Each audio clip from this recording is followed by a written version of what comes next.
Welcome to another episode of Viatorian Voices, where our conversations on the way give witness to the ministry and spirituality of walking with youth and those who go underserved, as we strive to do everything well so that through us Jesus may be adored and loved. In this episode, we take a closer look at the Community Giving Garden. At the rear of the Providence Center property in Arlington Heights, Illinois, 25 raised garden beds sit inside a white picket fence, where volunteer gardeners come by frequently to tend their plots and work toward a bountiful harvest. Each year's yield goes to area organizations such as Wheeling Township's Food Pantry, where our produce can supplement the non-perishable goods to help clients have a balanced diet. Father Dan Hall worked with the Provincial Council to start this ministry many years ago, and Associate John Dussman now coordinates the group, including plot assignments, logistics, and keeping a waiting list. John has been an associate since 2016 and still maintains one garden plot, and his daughter and son-in-law have taken one on too. Father Dan and John offer some backstory, celebrate this community ministry, and especially credit the hard work and dedication of these volunteers.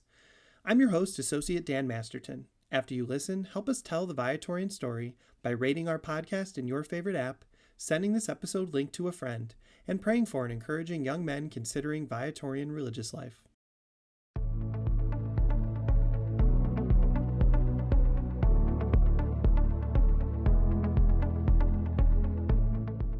Let's hear first from Father Dan about how this all started, drawing on conversations with people such as Brother Michael Gosch, and working with then Provincial Father Tom Von Barron to get the ball rolling.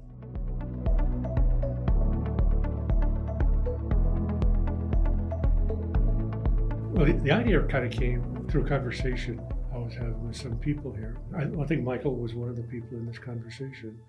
And we said, we have all this land here. How can we better use it? I asked, I think it was Tom, if I could just put a garden back over behind the nun's house there. So it all started off with one bed, and I just grew herbs, thinking that the nuns were going to use them. Well, they weren't quite sure what to do with them. So I said, okay, we can expand this. We expanded it, I think, first to 10 beds, and we took care of it. Then we got a couple of volunteers. And I talked to the people at the Wheeling Food Pantry. You know, we get all this produce, what are we going to do with it? We're not growing it for us. That was one of the things we said from the beginning. It's not for us to use. We can afford to buy it, but let's help people who can't afford it. So I went there and talked to the lady, and she says, you know, we get lots of dry goods. We get lots of canned goods donated, but what we really need are fresh vegetables. So I said, okay, you're real close. They're right over here. And for the first 10 years, that became our drop-off point. And we were growing a lot of vegetables and donating a lot. They were very appreciative. They gave us several Wheeling Township honors, but we had loads of volunteers and we had a long waiting list. We said, we need to expand this. So now it's at 25 beds, and it's really become a community garden. It's not just a Viatorian garden. We call it the Giving Garden because at the beginning of every season, we remind people why this was founded and what it's for. It's not for you to take home and reap all the benefits to save a few bucks at the grocery store. It's for those who can't afford it. We donate about over a ton of produce per year.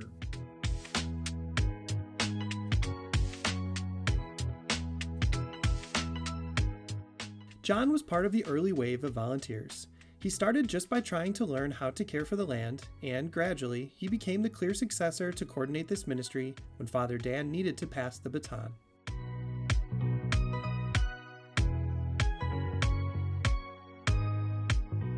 They were looking for volunteers for the garden. That was when we had 14 plots, and I had 2 plots. And there were several gardeners that had 2 plots. And the gardeners that were there were really much better than I was. But you learn as you go along. And the other gardeners were very easy to learn from. I'm thinking of some of the more professional gardeners that were there. Dan Hall being the number 1 gardener.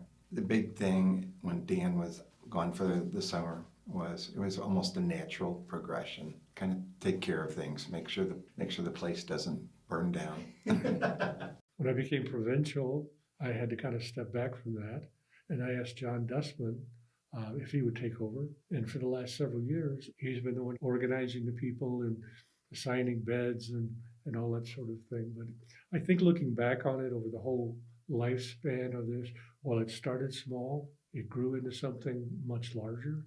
And I think it's a good use of a small portion of the land that we have here. And honestly, given the waiting list that we still have, we could probably do more.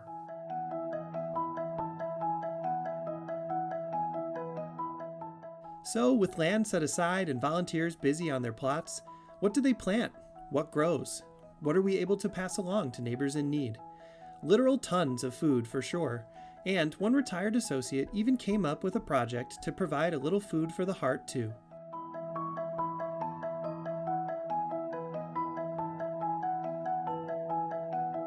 If you just walk down the rows, you're going to see new crop. Rhubarb, I would not recognize from Swiss chard. People wonder if there's corn. Yes, someone always grows a little bit of corn. It's not one of our breadbasket. Tomatoes, peppers, eggplant, those are really our go-to ones. Zucchini has been fabulous. I mean, we probably grew over 100 pounds of zucchini just on 2 plots. Strawberries are good because sometimes children come to the garden, so they might have a strawberry or 2. Cucumbers, tough to grow, but very wonderful when they start producing. We kind of diversify. We don't tell people what to grow, but we can't just grow tomatoes. People can only live so long on tomatoes, even though they're easy to grow. But there's a lot of diversity. Now there's flowers over there to attract bees for the pollination, and that seems to be working well. Joan Sweeney was very involved, and then she decided to have the pollinator garden, which was terrific. And in addition for it being pollinator, which helped all the gardens, she would do flowers and put them in a jar and take them over to Wheeling Township for the Meals on Wheels program. So it started out very small and eventually ended up being almost 200 bouquets going to Wheeling Township. So that was something they really appreciated. But it was kind of like not only vegetables for good health, but food for the spirit as well.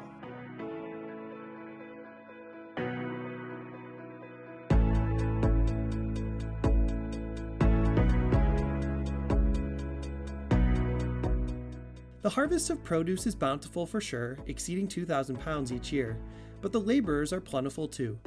Word of mouth has fueled a steady stream of volunteers and led to a perennial waiting list of folks ready to step up if others retire or pass along their garden beds. Father Hall witnessed the impact not only for hungry neighbors receiving these donations, but also the impact that this ministry of service has had on the volunteers. And John could not be prouder of his amazing team he coordinates as he shouts them out one by one. We didn't really have to reach out. People were coming to us saying, how can I be part of this? And that was kind of a refreshing note. Because I find that once people get involved in this and they see where their work is going and they see that people are benefiting from what I'm doing here, I think that carries over into other aspects of their life. And it kind of has that snowball effect. When it comes to that question, can we do more? And they kind of reach out to other organizations that are kind of in the helping field, if that's a term I can invent here. Good, solid people that want to do right, and we kind of give them an avenue to focus that effort and reap the harvest, so to speak. It's a wide variety of people. And I think that's what's so enticing.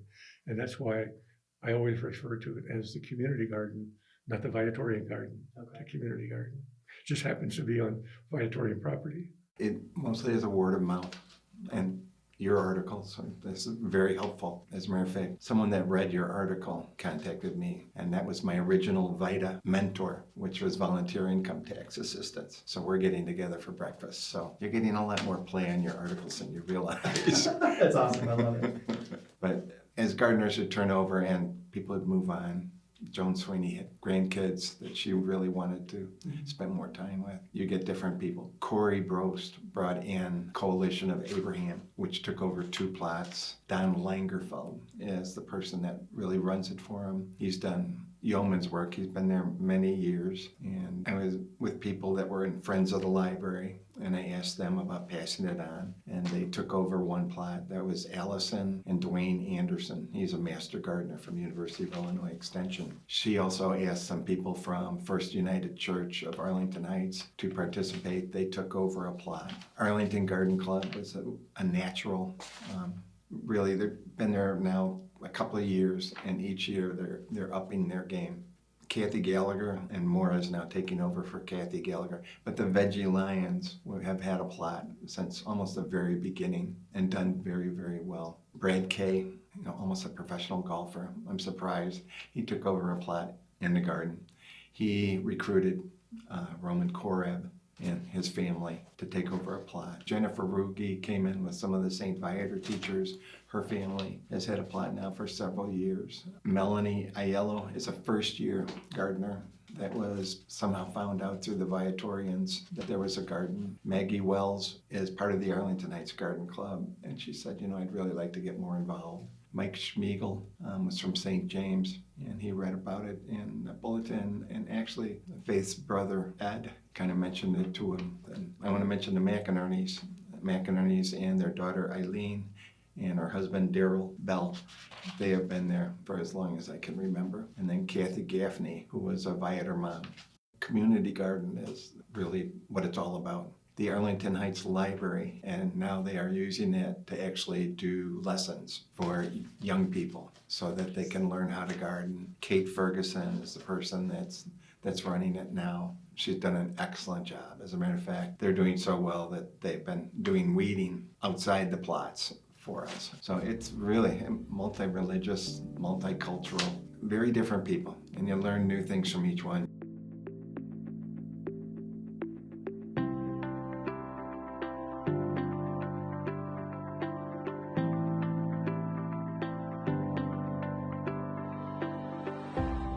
Viatorians love to be the ones behind the scenes of service and ministry, forming leaders, empowering young people, supporting volunteers, and more.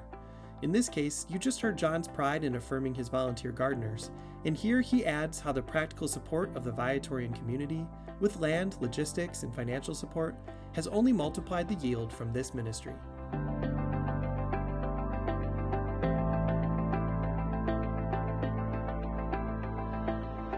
Viatorians have been wonderful in their support. At the end of last summer, one of the gardeners had suggested that we get soil enrichment because as the crops grow, they deplete the soil. And he wanted to get people together to each put in. And I was talking about it with one of the other gardeners, Jim Thomas. And he said, well, why don't you get some figures on what exactly is involved and what it would be for all the plots so that they're all the same. And because of that, Viatorians bought 10 cubic yards of compost. And then the gardeners took it according to each their own plot and now raised probably about 4 inches up the level and enriched the dirt. And that's one of the reasons why we had so much this year. We're in the middle of August and already had the same amount of vegetables grown. So we'll probably have an extra 300 to 500 pounds this year because of that.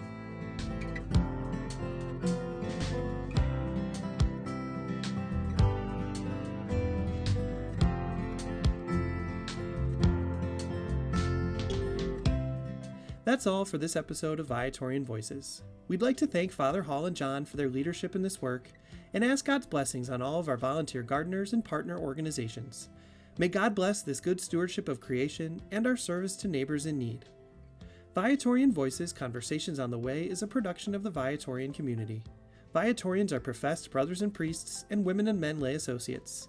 Together we proclaim Jesus Christ in the gospel and raise communities where faith is lived, deepened, and celebrated. In the footsteps of the Venerable Louis Querbes and under the patronage of St. Viator, we strive to do everything well so that through us Jesus may be adored and loved. This includes the Community Giving Garden, located on the north end of the Province Center grounds near the tree line along the St. Viator High School athletic fields. On your next visit to the Province Center in warm weather, take the road up to the end and walk up to our white fence garden to see the greenery, produce, and flowers flourishing on our little slice of creation. To learn more about our community, visit Viatorians.com or follow us on social media at Viatorian USA. Young adults seeking to connect with faith-filled peers can follow at ViatorianYA on the Way on Instagram, where our young adult community is building new pathways for walking together in faith. Those seeking support and accompaniment in exploring God's invitations for them are invited to reach out to Vocation Ministry. Send us a DM on social media or email us to start a conversation. Remember, you can help us tell the Viatorian story by rating our podcast in your favorite app, sending this episode link to a friend, and praying for and encouraging young men considering Viatorian religious life. On behalf of the Viatorian community, I'm Associate Dan Masterton. Venerable Louis Querbes, inspire us. St. Viator, pray for us. Adored and loved be Jesus.